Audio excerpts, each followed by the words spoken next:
Hey, fellow readers, thank you for joining us online tonight. Thank you for those of you that braved our winter weather and came into the store today. I have to admit, this is the kind of snow I like. It's beautiful, it falls quietly, it's not 20 below, there's not a 90-mile-an-hour wind, and there's nothing on the road, so that's perfect. So, but thank you for coming in. It's really put me in the Christmas spirit, so that'll help for tonight. A couple of things that we need. The bathrooms are down the hall. We need that. Make sure you pay for your book before you get it signed. That's one of the things we ask. We will have some Q&A at the end of their talk, so make sure if you have some questions to save it for the end there. But tonight, we have one returning author. Janera is coming back after having been here just a few months ago. Deborah is joining us, I think, for the first time. It's the first time you were Baker. I forgot to ask you. And then Amanda is actually joining us online. We're getting her all hooked up now, and so you will be able to see her face if you're online. But in the store, it will be on the screen behind me. So they're going to talk about Old Little Town. Yeah, how we vote. I have too many. Just a second. I was unprepared. I was ill prepared, y'all. I had too many things in my hands.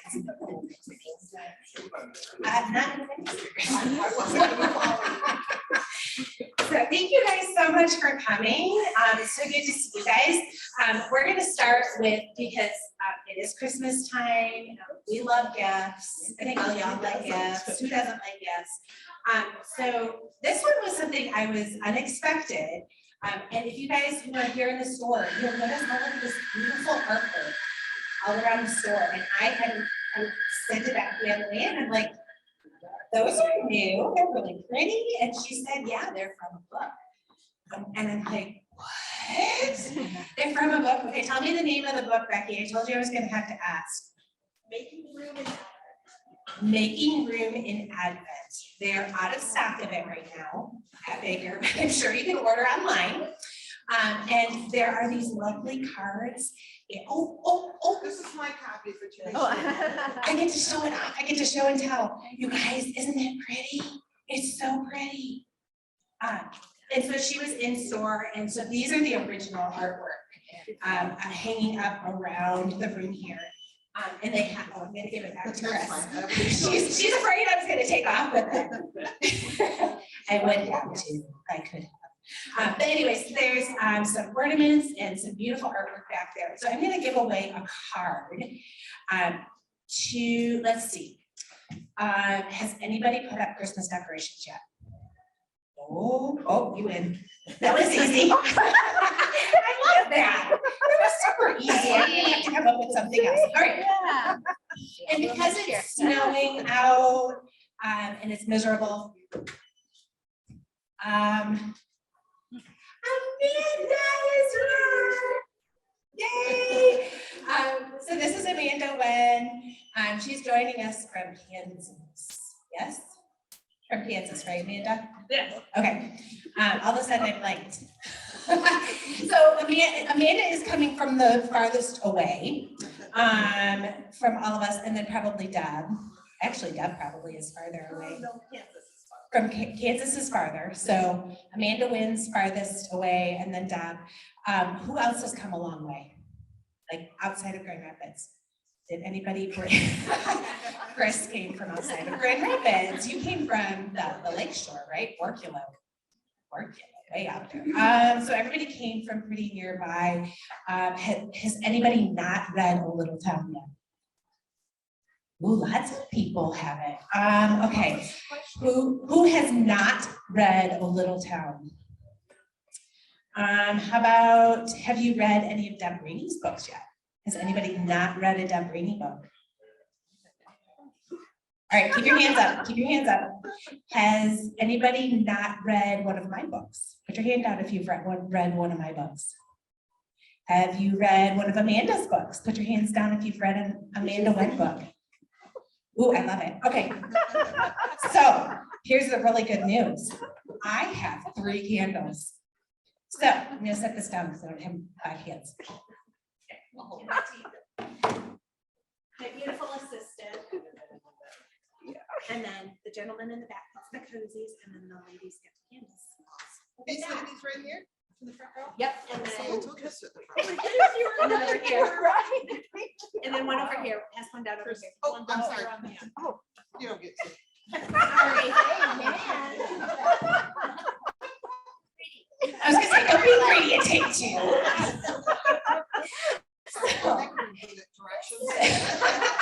Well, I wasn't doing a very good job of giving directions, Chris, if I'm being honest.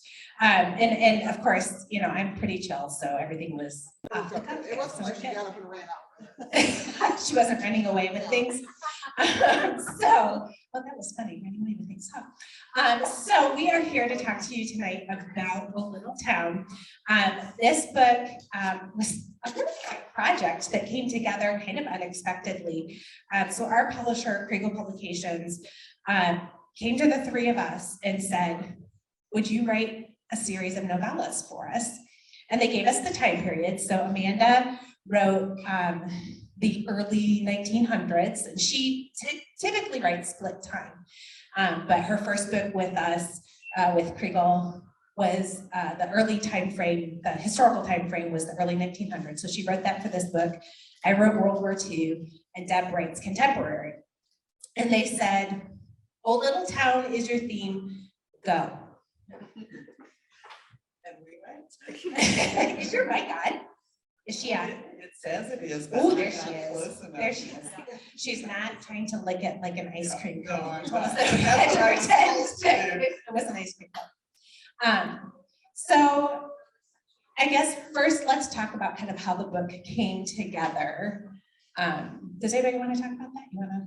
How it came together? Yeah. Well, first of all, I said, yes, I will take part as long as I don't have to write historical. Because I wrote early on in my career, after I had written about 4 or 5 contemporary novels, I wrote one novella that was set in Dakota Territory, 1864, something like that. And it literally took me as long to write that book because of the research that I had to do as it did to take, you know, to write one full-length contemporary book. And at that point I said, I like writing better than researching, and I will not be writing any more historical. So I was thrilled that there was a place for a contemporary story in the mix, so. Whereas me, I love the actual researching the history. Better than the writing, Well, probably. I wouldn't say better than writing, but I do like it. How about you, Amanda? Do you like, because you write a little bit of history and a little bit of contemporary. What do you prefer? Me? Yeah, you. Okay, yeah, I'm hearing an echo of myself, so it's a little weird, but, I also like writing more than I like researching, and yet somehow I write split time, which requires double. So that worked out, but here we are, I don't do things the easy way. Just so you know, you are not echoing here. And I'm looking back behind me because you're actually up on the screen. She's here and Yes, here. I'm gonna watch her on this screen. I will have a sore neck by the time the night is over, so. So I think, so for those of you who don't know, A Little Town, all 3 stories are set in a small town in Michigan. For those of you, I think everybody here is from Michigan. So it's actually patterned after Dorr, Michigan. Are you familiar with Dorr, Michigan? Anybody not familiar with Dorr, Michigan? Amanda and I were not familiar with Michigan. And so we said, we can do this, we can research, but we're gonna depend on Jen Eyre for a lot of information. So that, I learned a lot about Michigan, and now here I am, so I'm thrilled. It's a beautiful state. Even in the snow. I absolutely have loved the snow, yeah. Yeah, she spent yesterday out, or this morning out in Holland with the snow, so you can imagine how beautiful Yes, that was. beautiful. So for those of you online, Holland, Michigan is on the lakeshore, and it's a gorgeous little town. But not the little town in Little Town. So I actually strong-armed my co-authors into locating it in Michigan because of this little historical nugget that I had found. In the fact that the Japanese actually bombed the United States hundreds of times during World War II. And most people are like, they did what? And it's a true fact. So the Japanese sent these huge balloon bombs or balloons up into the air and had bombs attached to them. mostly they landed on the West Coast, but 2 landed in Michigan. And 1 landed in Dorr, and the other landed just outside of Detroit in Farmington. The balloon that landed in Dorr actually survived, and it is currently stored in the Byron Center Museum about a mile from my house. So I got to touch the box that it's in. It's still in a box right now to preserve it. But so I said to my co-authors, I'm like, do you mind?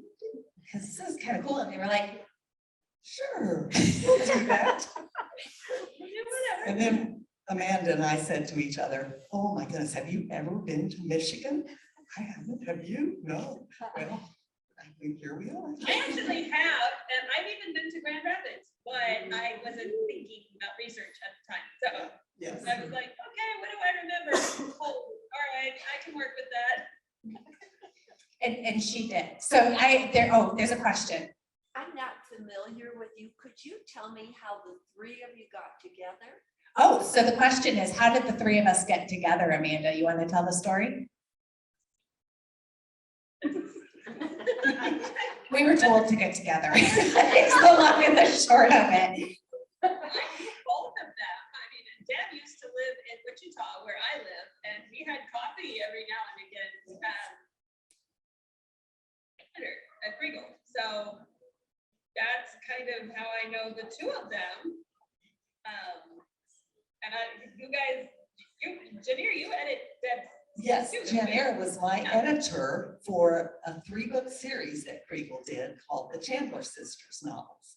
And so we were telling someone earlier, the first time we met, we basically had identical outfits and matching eyeglasses on. The same, They wrote the exact. from the same I don't know about the company, the same, prescription. well, that's probably not a prescription. Might as well be had. I bought some red glasses so I could match.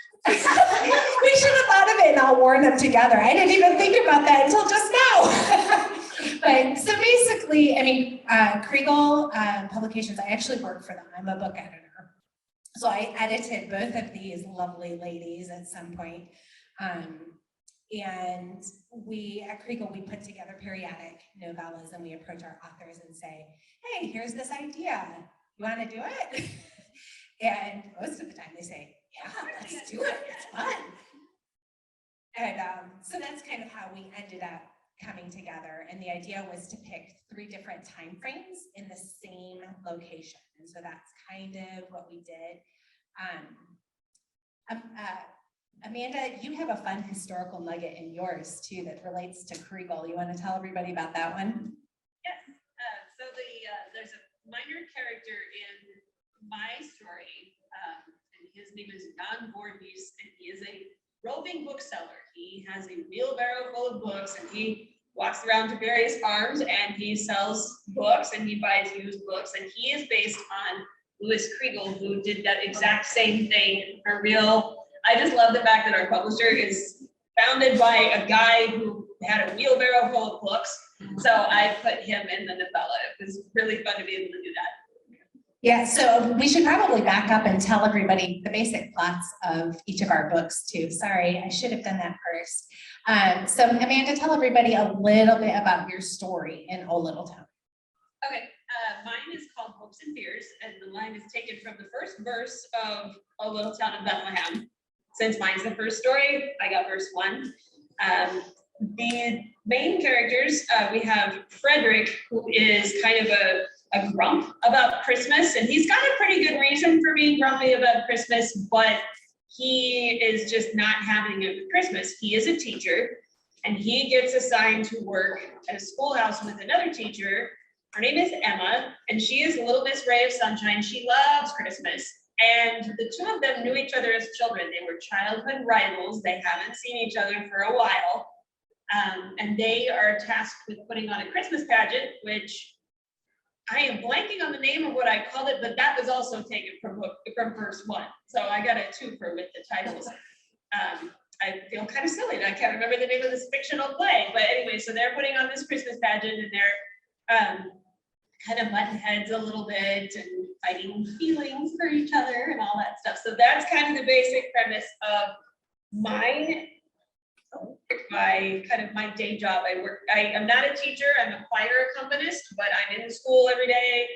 I get to see how the teachers bond with the kids. I bond with the kids myself, so a lot of the characters in there, a lot of the names are taken from kids in my choir or variations on their names, or there's one little mention of a kid named Sammy who has a cow named Norma Jean. That's one of my students. He really does have a cow named Norma Jean. So it was very fun to put him and the cow in there. I didn't know that. That's hilarious. Do your kids know that?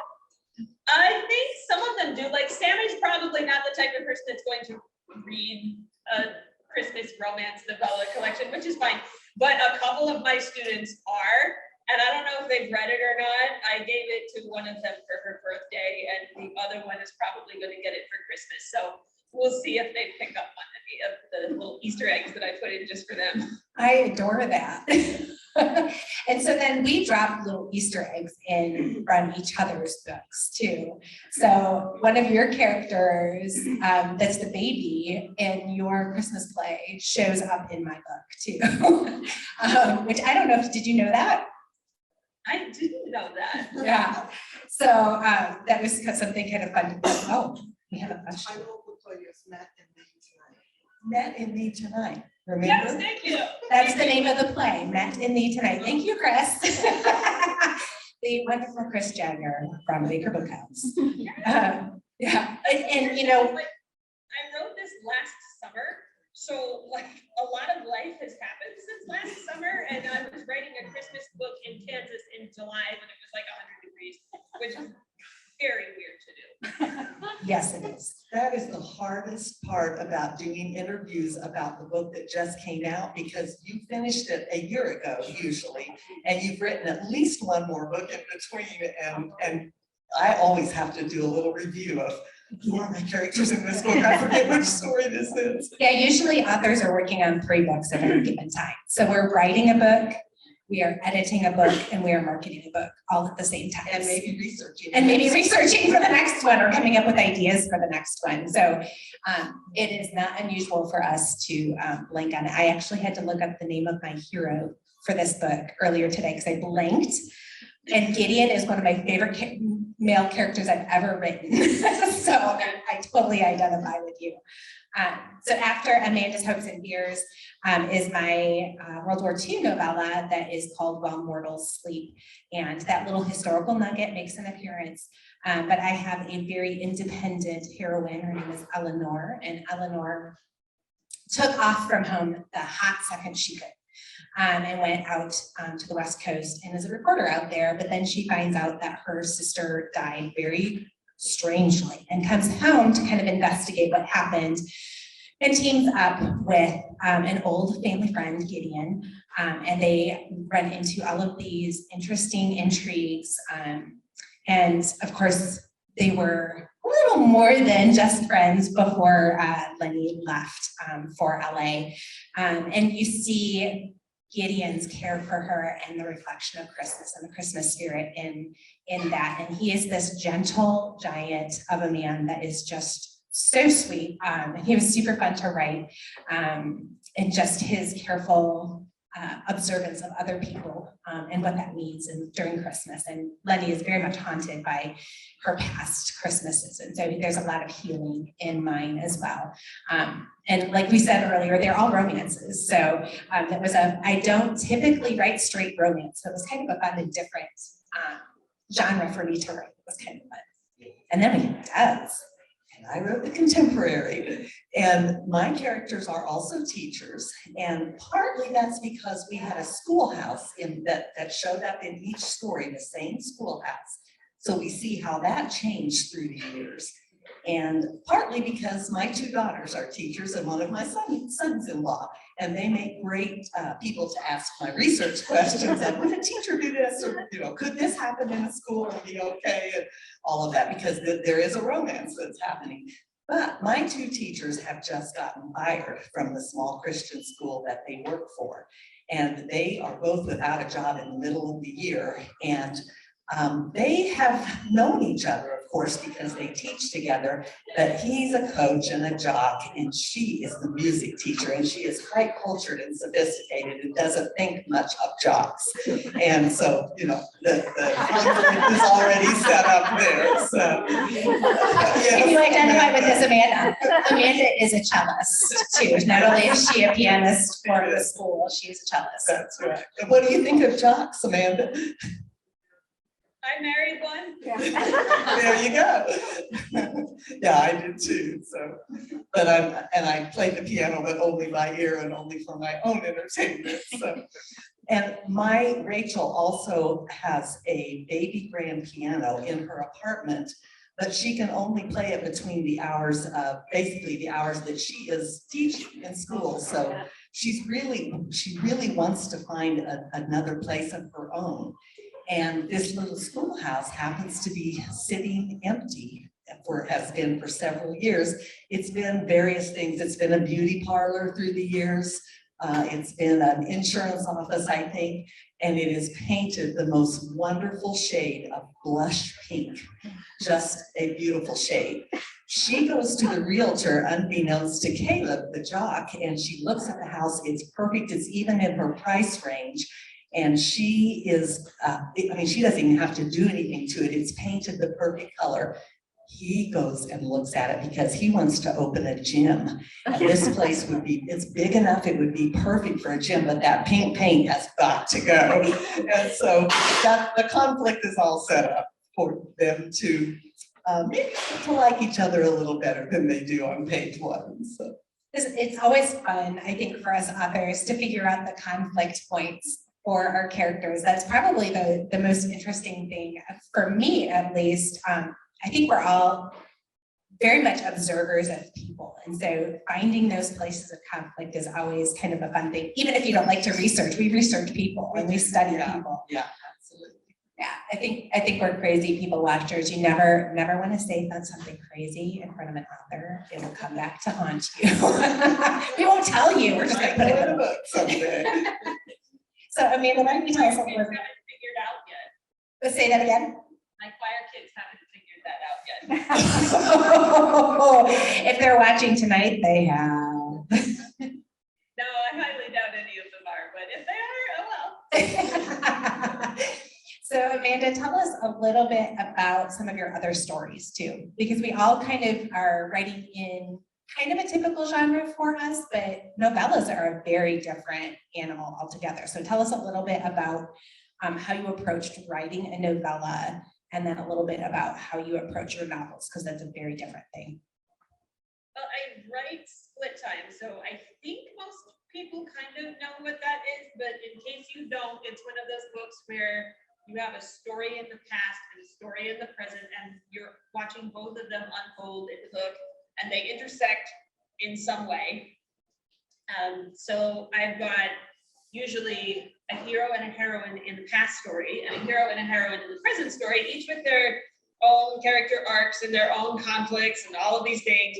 And then to write a novella, like, okay, I've never written in a single timeline before.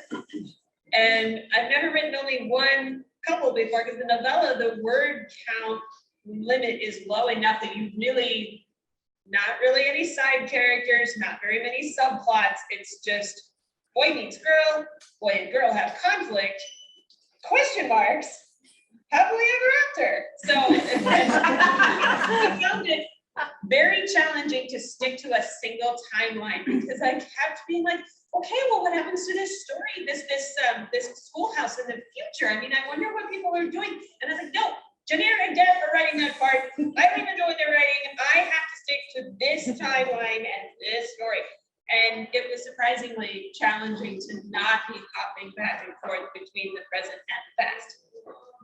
Yeah, I agree. I think the hardest thing is that word count. You think that, so my Shadows in the Mind's Eye, I think was about 95,000 words.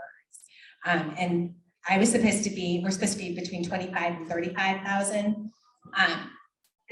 At 30,000, I emailed our editor and went, I need more words. I need more words. And he's like, okay, you've got 40,000, because Amanda's a little on the short side, And Devilby is gonna be on the, you know, like the normal shorter side. And I'm like, okay. So I turned in at 42,000, so I was still over word count. And you guys, it's very, very difficult to write those short stories because you just, every word counts. So it was an interesting, we joke, interesting as Americans mean interesting. Do you know what I mean? It was an interesting project to get it down that narrow. I could not agree more. One of the things that helped me a lot is that Janaire drew a map for us.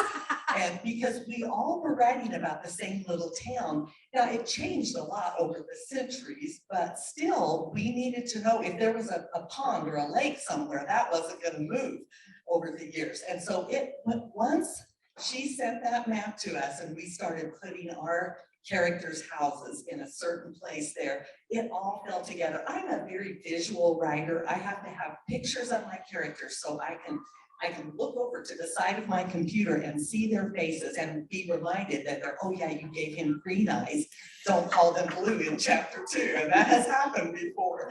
And Maybe I should start doing that. I use a character Bible. So it's interesting how authors have different ways of approaching different things. And so I'm a very visual person too. I have a Pinterest board for each one of my books. Yeah, since Pinterest came around. Since It Pinterest- wasn't here early on.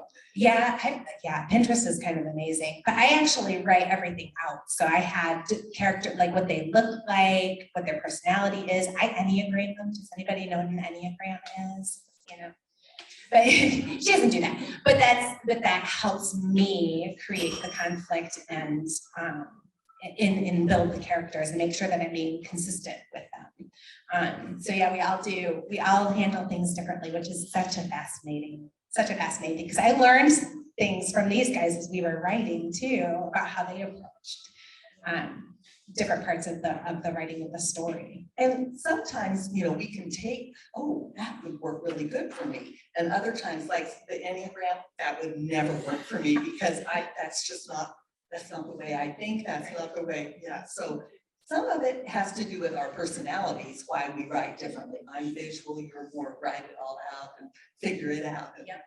But I don't want a visual of an actual visual of my characters, because I feel like then I'm stuck there. Like, so if I need to change something, I can't because it's right there. I can't change what he looks like or what she looks like, for whatever Draw a reason. mustache.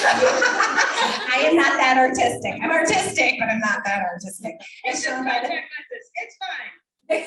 exactly. It's shown by the fact that she took my map and digitalized it. I did, yes, that's true. And then these two that were so like the map was so helpful for them and for me. I was just kind of like, honestly, I don't get that specific. So like whatever you guys want to do is fine. I mean, if you want to name a lake, fine, I'll go with the name of the lake. But like, you know, this house is 2.5 blocks northeast of this house. And I'm like, okay, I mean, great.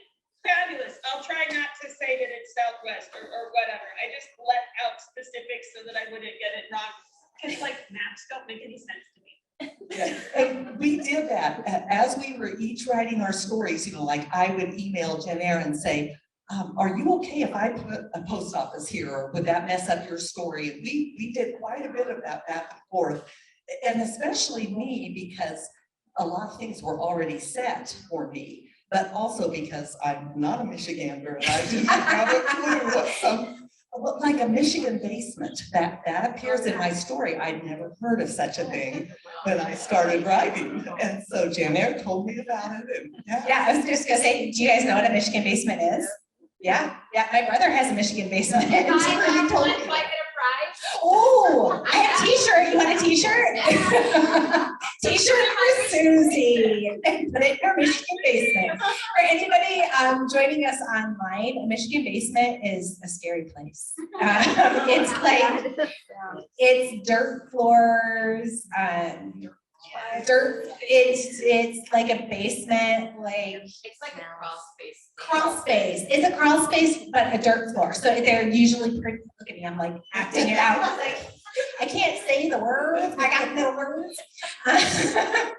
So it's in there. Didn't you say you did a Michigan basement That now? you can live in, so that we can hide from tornadoes in the spring, like Yes. that's what, basement, we're very serious about our basements. in Yes. Kansas. We came from Kansas where Dorothy's tornadoes are, so, yeah. So they do their basements good. Better than us. Okay, I've got to stop a second. Oh, yeah. Is that Susie Finkbeiner It right is. back there? Yes, it is. I don't think I've ever met Susie, but I love her books, and I'm just gonna stop for a minute and say, hi, I want a hug afterwards, so. And for those of you out there, Susie is an amazing, amazing writer. She's down there. Okay. Shh. So yeah, so I think we pretty much covered a little town. Did we miss anything, Amanda? I think so. Do y'all, I can't think of do anything. y'all have any questions? For those of you not from Michigan, you know what Michigan turn is? Oh, for those of you not in Michigan, do you know what a Michigan turn is? Do you know what a Michigan turn I is? have no idea. Amanda? Turn T-U-R-N. Turn, Michigan turn. When you're on the street, you're driving, Okay. You want to turn left, but you have to go right to left. or you have to go past it, Yes. And turn around. to go left again, to go, yeah. Or you can call it a banana peel. What? Oh. I have heard it called that too. Oh, I've never heard it called that. Banana peel? Oh, we saw some of those on our GPS. Yeah, I know what they are there. Yeah. I didn't know that's what they They're were called called. Michigan turns. They're called. Who came up with those? I'm not sure they were a really good idea. Well, out here with the DOT, and we're all mad at them, so, or Yes. PennDOT, yeah. I can see Although that. I would rather have a Michigan turn than the turnabout thing. Oh, yeah. Those things. Not when they keep changing how you do them. Especially if they're two lanes. and one Oh, the is- 2-lane little Those turnabouts. are scary. So any questions? Are there online questions, Becky? Oh, yeah, I did, my name. We should have my mom come up here and tell you how to say my name. I got to ask Janair's mom for the first time to Here, tell me I'll bring the about her mic name. down to my mom. Hang on a minute, y'all. I'm gonna take the mic on a road trip. Because I am named for a friend of my mom's. My dad was in the Air Watch out for the Force. banana peel. Watch out for the banana peels. All right, hang on. This is my mom. You wanna know how you say my name? You say it with a Jan, J-A-N, and then ear. Jan ear. That's kind of more than English. It's actually French. This French spelling is J-A-N-I-R. We tried to help her out. Make it a little bit more, but it backfired. So she spells it J-A-N-Y-R-E. And so we thought that was the only one spelled that way, but we found out that that's not true. There are quite a few others that spelled the same way. And I'm talking about South America, they spelled J-A-N-Y-R-E. But it's more the Janir. So, but you never make it that, so it's Janir. But it gets pronounced Janir, thanks to my husband. And when she was growing up, I would say, no, it's Janir. And he would say, Janir. So, but anyway, so it's more of a Janir. She was named for a British, or a Brazilian, wonderful, gracious, lovely Brazilian attorney judge. And although Janir's personality is not the same, she's very, I get to say this, my daughter is very gracious, loving, warm, and I would not want her any other way. Aw. Oh, she wants to say one more thing. Hang on, y'all. And when I'm reading her books, I'm going, oh man, she's really got that thing. This author's really got it. Oh, that's my daughter. How does she know that? I was raised well, Mom. So for anybody that's really wondering, even though my mom is particular, which is cool because I'm particular about my kids' names too, I really don't hear a lot of difference because I'm just used to people saying my name differently. So I just answer to anything close, which gets me some interesting nicknames, y'all, but I'm okay with that. So yeah, thanks for the question. Someone wants to know more about the balloon bombs. Oh, somebody wants to know more about the balloon bombs. Okay, so they are called Fugo, F-U-G-O. So if you want to look it up online later, you can. But basically, the Japanese created, they were 33 feet in diameter. They were made out of mulberry paper. And they inflated these suckers. They send them up into what we know now as the Gulf Stream. There's all kinds of cool historical facts about why Americans didn't know about the Gulf Stream, including a made-up language, literally, called Esperanto, was what the discovery was written in. So when the Japanese discovered the jet stream, they called them the upper atmospheric winds, I think. It's in the book. I can't remember exactly because I wrote it a year and a half ago. But because it was written in this bizarre language, nobody knew about it. So they sent these huge balloons up into the air, and they had incendiary bombs on the bottom, and that's how they started. And so they sent hundreds up into the air, and then they started attaching anti-personnel bombs to them as well.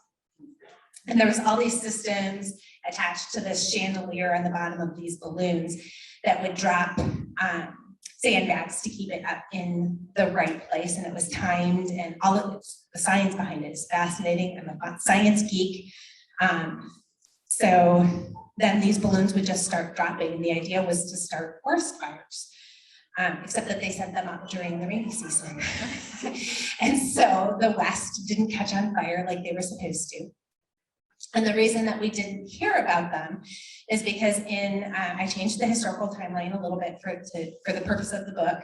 But in January, there was a embargo placed on the news saying you cannot talk about these in the news because they didn't want the Japanese finding out that where these things were landing so that they could adjust what was happening to make them more targeted and more destructive. So there was no news being released about them until somebody died. So a woman was killed. The bombs, the balloon landed in the mountains in Oregon, and it was a youth group, a church youth group that went and was like, what is this huge balloon out in the middle of nowhere in this mountain? And the bomb went off and killed the youth group leader wife, who was also pregnant. So it was a huge tragedy. And that was the point where the local government was like, people are dying from these. You need to tell people not to approach them, and we need to start releasing information. And so they did. But by that point, the war was almost over because that was August. So it's an interesting little tidbit of history that we don't know about because of the embargo during that time period.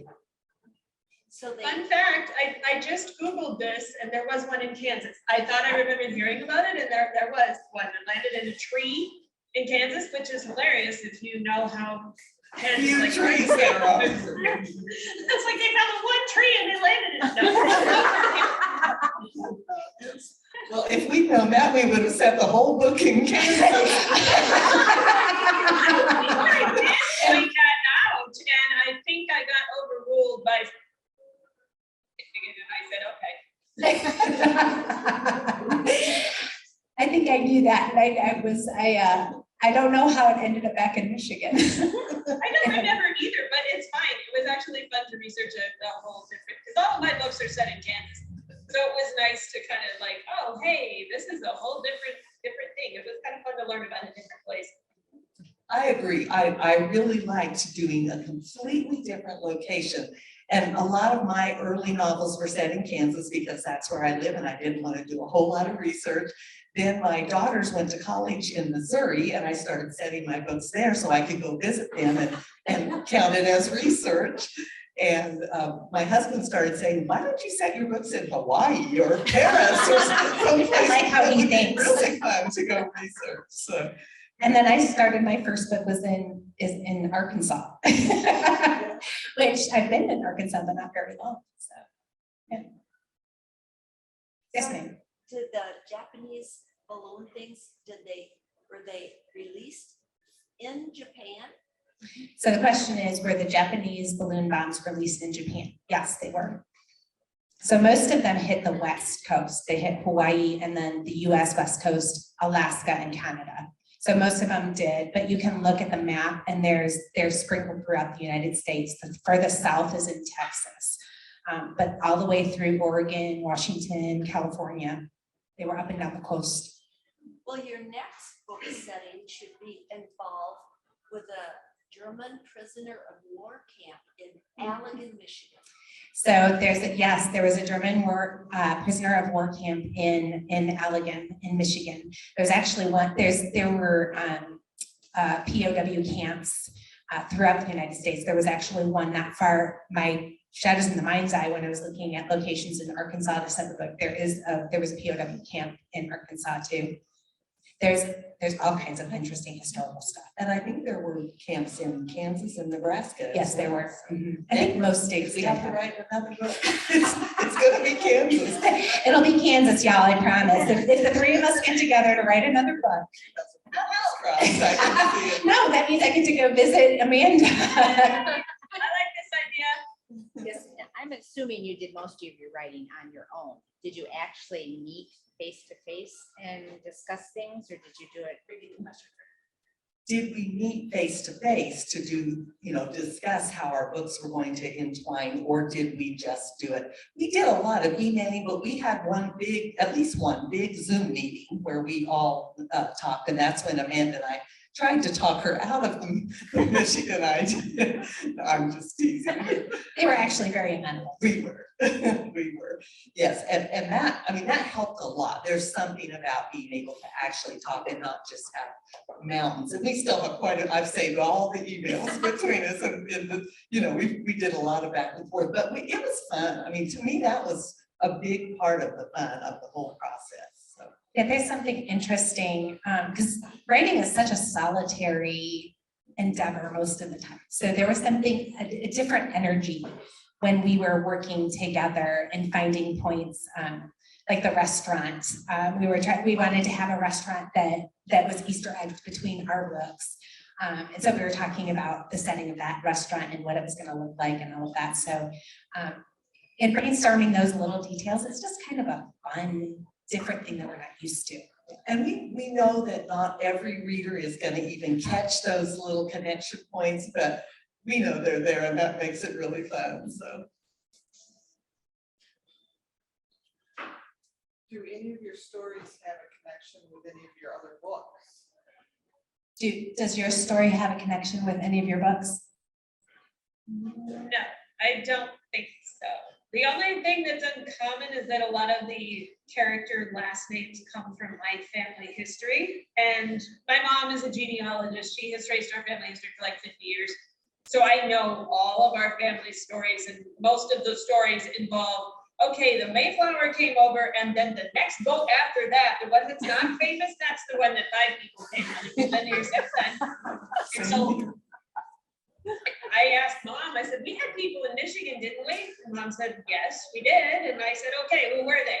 And so Emma's last name is Trowbridge, and that's my dad's side of the family. They were settlers in, I think, Ionia County, Michigan. And so that's where Emma's last name comes from. But that's really the only commonality between the novella and my books. Yeah, and my first book was set in Arkansas. So there isn't a connection there. Location wise, for whatever reason, all 3 of the novellas I've written are in Michigan, but all in different time periods. So there really isn't a connection between mine either. We always have to think about the names that we use. I mean, surnames go all over the country, but I thought about the name Janssen, Janssen, which is my hero's last name. And I thought, that's a good Dutch name. And I'm pretty sure there are a few Dutch people, after all, Holland is here, right? And so, just those kind of considerations to make it feel like it really does fit here. But we have Janssen's, SSENs and ZENs in Kansas also, but maybe they came from Michigan originally, I don't know. No. I found that out. I discovered at one point that my neighborhood was settled by people named Jansen. So I don't know where they came from. I might have to research that and write it. Another story. I do need to give one shout out. My hero's name is Frederick Overstein, and I did not come up with that name. That name was gifted to me by my choir director at school. He and I had just gotten the offer for the novella, and I was excited about it, and I told him, and he said, I've always wanted to see a character named Frederick Overstein. And I was like, that's a great name. Can I have it? He said, yes, but you have to give me credit. So, you know, he's a conductor. There's a little ego there, but I did give him a line of the acknowledgements. But honestly, like once I had that name, the character just wrote himself. Like he just sprang to life, fully formed. And I was like, that was a fantastic gift that my friend and colleague gave me. Isn't that fun how that happens? It's weird stuff that makes our minds go. And sometimes we have so much trouble coming up with just a first name and a last name for the guy who delivered the pizza. We need his name, but, you know, and someone told me that the best way to find that is go to the obituary page in your local newspaper, take a first name from one obituary and a last name from the other obituary. I like it. I like it. I'm using that from now on. It really does work. But you can't do that for your main characters, because you might be using a real person's name, and chances are you are. Now, I don't know if there are any Frederick Oversteins running around. No, There I'm might pretty be. sure Overstein is a totally made up last name, and I actually expected the editorial staff at Kriegel to want to change it. I was kind of surprised that they did not, and I was actually pleasantly surprised that they did not. It sounds good to me. I was gonna say, it sounds like a real name. We'll let it go. So tell us, Amanda, what you're working on right now. I am working on book 3 in the Sedgwick County Chronicles series, and my first 2 books, It's of Wood and Stone, and then Songs That Could Have Been. Those are books 1 and 2. Book 3 does not have a title yet because Kriegel is so good at coming up with titles for my books that like I just didn't even bother giving it a title. It's literally called in my documents on the computer, Book 3. That's it. So it's another split time back in my comfort zone. And it involves some a real life story from my family history about a woman who survived being scalped. So Survived the what, Amanda? she survived being scalped. You survived being scalped? Yeah, yes, you know this. Oh my goodness. Yes, I temporarily forgot. I was like, oh, that's fun. Yes. I'm Amanda's editor, remember, I've approved all of these stories. You have a lot of books to keep track of, so This it's is fine. true. And it's been a long time since you saw my idea for book 3 because I've been working on it for quite a long time and it's not done yet, but I'm working on it. You've got this, girl. So how about you, Deb? What are you working on? Well, I do some freelance editing as well, and so I've got 2 edits that I'm working on. When those are finished, I'm really excited to dive into my next. It'll be a brand new series. And each of the novels will stand alone, but they are all set around Airbnb proprietors. And I probably won't use Airbnb since it is a pretty big company and I don't want to make them mad by something that I write. But it will be that type of thing. And so this trip is actually a research trip because my husband and I, we have a camper and that's how we usually travel, an old 1998 Chinook that we just love. But when we started booking campgrounds, once we got to Michigan, they were closed for the season. And so we decided we would Airbnb this trip. And so we stayed in a tiny house night before last, and we stayed in all kinds of just really unique, an Airstream camper one time, and with an outdoor shower, which was really. Was it at least warm? It was warm. Okay. It was very warm, but the weather was cold, but the shower was warm, so. Yeah, but no, we've really enjoyed that, and it's been really interesting to research that whole idea, so. And Deb's Facebook and Instagram, she chronicles all of her travels, and I just love living vicariously through her and pretending that I live in her house because her house is just so beautifully decorated. And my decor theme is I've got 3 kids. So That was my theme for a long time too. Your day will come. Her coffee nook is amazing, y'all. I do have 100 coffee mugs, and I'm taking another one home with me. Are you? Oh. I can't turn down a good coffee mug. So. at 100 or do I might have 110. Okay, I just, once in a while, one will break, once in a while, somebody will admire one that I'm not that crazy about, and I'll give it to them. And most of the time, I just keep them because I love everyone, and I can tell you where I got everyone. If I bought it at a garage sale, I can tell you how much I paid for it. That's insane. I'm the crazy mug lady. does that make you a muggle? A muggle? It makes her a muggle. I'll leave it to Amanda. She has the best sense of humor. If you don't follow Amanda online, she calls her kids the Wenlets, Wenlets, and they are, I swear, they're gonna grow up to be comedian, like writers or something. They're hilarious. Yes. I always say that if I did not have my kids, I would never post anything. They give me so much great content. And they're like on board with it. Sometimes they'll say something and like, Mom, you gonna post that to Facebook? Sorry. Like, my oldest is a teenager now, so I kind of like try to like make sure like, okay, can I post this? Are you okay with this? But when they were toddlers, like if you're gonna like literally rip the stuffing out of my couch and make it look like there was a blizzard in the basement, I am definitely posting that. Which actually happened. Because a lot of times when they were little, I was like, either I'm going to laugh or I'm gonna cry at the mess that they've made. So I posted it and I'm like, maybe if I make other people laugh, then I'll laugh about it too. And it worked. Laugh or cry moments. So, and then I am working on, I'm editing a book that is World War II Burma, because there is another theater that most people don't know about. So you've got Europe, and then you've got the Pacific, and then you have the China, Burma, India theater. In the mountains of Burma, the people there are pretty much what prevented the Japanese from taking over mainland Asia. And that is because of all of the missionaries, the Western missionaries that were in the mountains. So it is a child of the missionaries and her story through the gruesome parts of World War II. Because I write dark typically. So this one is not as dark as I usually write, but I always write with hope too. That's super important to me because the world is a dark place, but it is also a place of hope. So Dark and twisty, but with hope. yes, exactly. Somebody called my writing lyrical intrigue, and I'm like, that's a really good description of what I do. So yeah. And I don't like scary or depressing books, and hers are neither of those.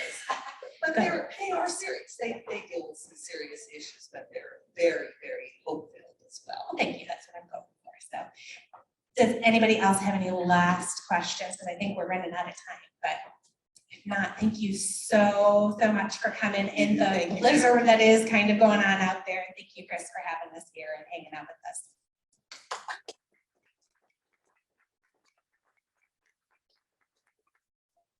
So thank you for coming. We're gonna get them set up in the back in a few minutes for the signing. For those of you online, thank you again for joining us.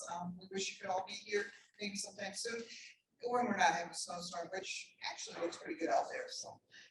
But we will talk to you again soon. I have one more virtual event for fiction. We're almost done, but I wish you all happy holidays.